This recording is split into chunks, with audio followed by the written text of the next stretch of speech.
How Millie made me sick. Have you ever been really, really in love with someone, where your every waking thought is concentrated solely on them, and the time when you're not with them feels like an eternity, counting down the minutes? Maybe you felt that way, maybe you haven't. I've had my fair share of relationships, where I've had my head messed with over and over. Some of them liked playing mind games, others were abusive, some were hysterical. Some were great, calm, and kind people that I was too broken to love. Then there's Millicent, or Millie. She was too good to be true. I've been part of the workforce for a few years now. I got my architecture degree at Cloud State, go Huskies, and moved out to Tomskog, Minnesota for an entry-level job. Small town, nice people, cheap apartments. When my little brother graduated from Minnesota State, they decided to have a party. He studied law and he had a class full of future lawyers looking to get some stress out after taking the bar exam. 4 open apartments on the same floor, everyone invited. It was the kind of frat-fueled party frenzy you see in the movies. I can't believe some of the people I met there were aiming for positions of power. I met a guy there who swore he was going to be on the Supreme Court. He did a keg stand 10 minutes later. Legend. That's where I met Millie. If I'm a solid 6, she would have been an 11. It was hard not to gawk. She had short blonde hair, a Cannibal Corpse t-shirt, and the kind of jeans that you just throw on to get out of the house. She could have been wearing a plastic bag for all I cared. Her almond-shaped face was so unique. She was absolutely gorgeous, with a deceivingly large smile. No piercings, not even earrings, no makeup. She made her way through the room, seemingly knowing everyone. A beer just magically appeared in her hand, and before I knew it, an hour had passed. I found myself standing beside her in the hallway. Music was thumping all around us, but all I could hear was my own pulse. I've never experienced anything like it before. Actual love at first sight. You don't look like a lawyer, she smiled. You a +1? Here with my brother. Is he the one slamming fisherman shots, chatting up Kate in the kitchen? Allegedly. He absolutely was. He was on his 7th shot. Millie was delightful. Seeing that big smile up close was enough to break all the ice in the room. I felt like I could tell her everything, and we ended up talking for hours. I was completely sold. By the end of the night, we were making out in the backseat of my car like teenagers. I'll be the first to admit I got a bit obsessed with her. I texted her every day, but she always seemed so busy. She hadn't graduated yet. She was getting a master's degree in applied statistics. She didn't seem like the kind of person who would spend hours cooped up in her room with a bunch of numbers, but everything about Millie was a mystery to me. We started dating regularly. Most of the time we were just going out to eat and watch a movie. Nothing big. The night would always end the same though, with a heavy make-out session. Sometimes more. She loved just hanging out at my place, even though she thought my scented candles were a bit much. I like sandalwood, sue me. But something was wrong. I've never been very sickly, but I started developing multiple ulcers, and I was losing a lot of weight. I've always had a bit of a frail physique, so losing more weight was dangerous. I could barely make it out of bed some days, and I remember once just sitting with a plate of spaghetti in front of me and trying to force myself to eat. It was too painful.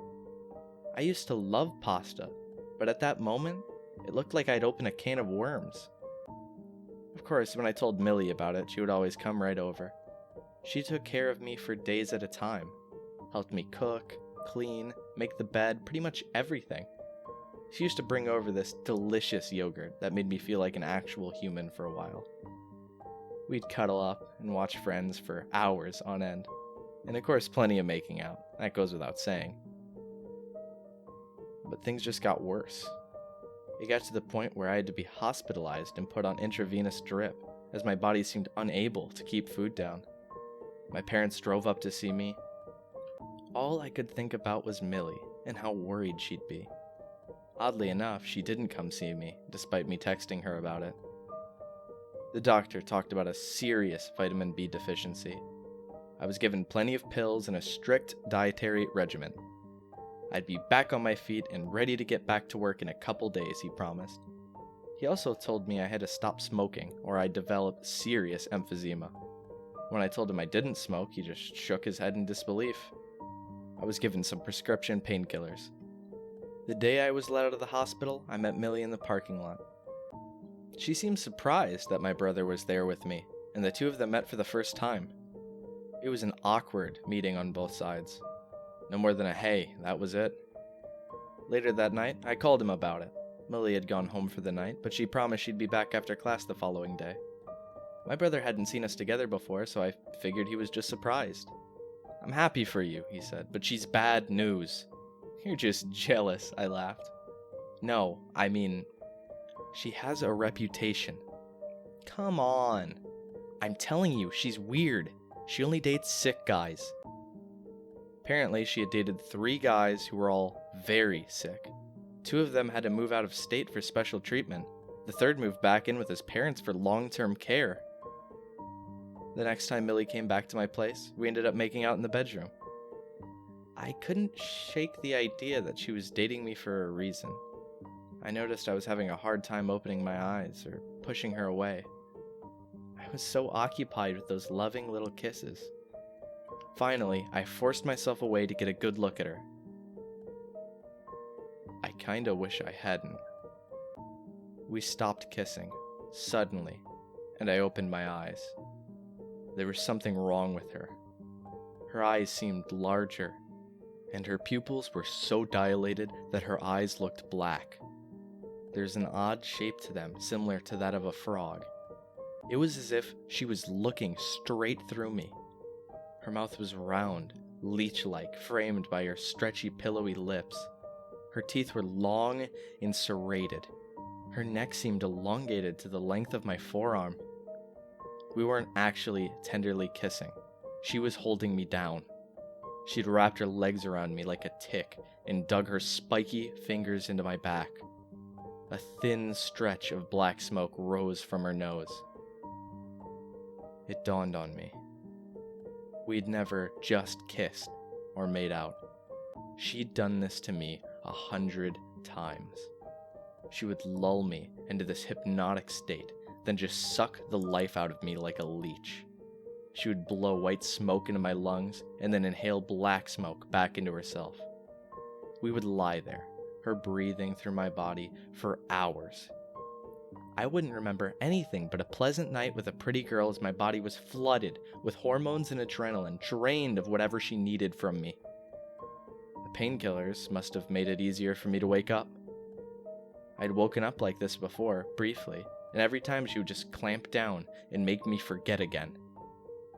Millie was inches from my face. She held me down, but I managed to free my arm. I pushed my hand up against her face. She shrieked. Not a scream, but a weird shriek. She was inhaling air through what sounded like 3 different windpipes, making a flute-like reverse yell. I was coughing up black smoke, and she tried to suckle up every puff. I managed to roll over, but she clung to me like a backpack. I felt that rounded mouth trying to attach to me, but I was moving too much. She was surprisingly light, but far stronger than me. I could feel her arms and legs around me, clinging. She had 4 other limbs, long, bone-like appendages, shiny from some kind of grease. She lifted us off of the floor, her arms and legs holding me like a cocoon. The round mouth got a hold of my neck, and for a split second we were back on the bed, making out. Tender kisses and sweet whispers. But we weren't. I was being flooded with hormones. My head dipping in and out of consciousness. As I coughed up the final puff of black smoke, I felt my mind clearing. With my free arm, I grabbed the candle lighter on my nightstand. Maybe she didn't actually care about the scented candle so much as the lighter. I twisted my arm in a weird angle and turned on the lighter. I set her signature Cannibal Corpse t-shirt on fire. She let go and fumbled away, She tore off her shirt, and I could finally see her for what she really looked like. This wasn't the girl I'd seen at the party. Her face was longer and smoother. Her midriff was thin, stretchy, and ribbed like an earthworm. Her entire body vibrated with every shallow breath. 6 eyes in the middle of her torso, 2 columns of 3. They all blinked and moved independently. There were veins where they shouldn't be, oddly shaped appendages, translucent skin. She was spasming, scrambling to look human. I had a few seconds before she regained her composure. I just kept lighting things on fire. The bed, the drapes, the carpet. With every lick of flame, she'd just shriek more. I want you back! Her head cried, through windpipes no longer trying to emulate the sound of a unified voice. I'll be careful! You won't remember! My heart was pounding so hard I could barely hear her. The smoke alarm went off. Millie didn't even stand on her legs anymore. She folded her arms and legs into herself. Her head leaned back into her neck, fitting perfectly into an unnatural angle. A ball of Millie, held up by sticky bones coming out of her sides. The sounds were coming from her hollow neck. I want to watch Friends, she cried, every vowel vibrating. I want to snack. I want to cuddle. In a last-ditch effort to get to me, she forced herself through the fire. I locked myself in the bathroom. I'd rather die from smoke inhalation than from whatever she turned out to be. She kept pounding on the door, a smatter of splats and thuds, but the door didn't budge. The fire alarm was going crazy, and soon, the pounding stopped. She was gone. This was a few years ago, but I still can't kiss anyone with my eyes closed. I have nightmares about that black smoke filling up my body, then getting sucked out. It was like someone giving me mouth to mouth. Their air blowing out of my nose, that face breathing through me like an extension of their lungs, her flirty eyes, nothing more than a trick to get close to me. Pretty little lips wrapped around a monster's mouth too large for a human cranium. I don't think I'll ever get over it. I can still feel my body aching to get back to her. My body loved Millie.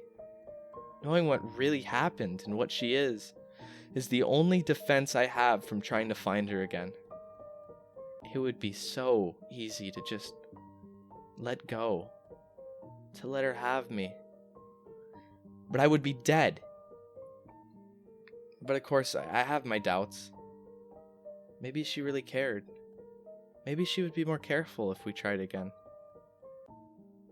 See how easy it is? Never again. I'm telling you this as a warning. If someone seems too good to be true and makes you feel better than you've ever felt, maybe there's a reason.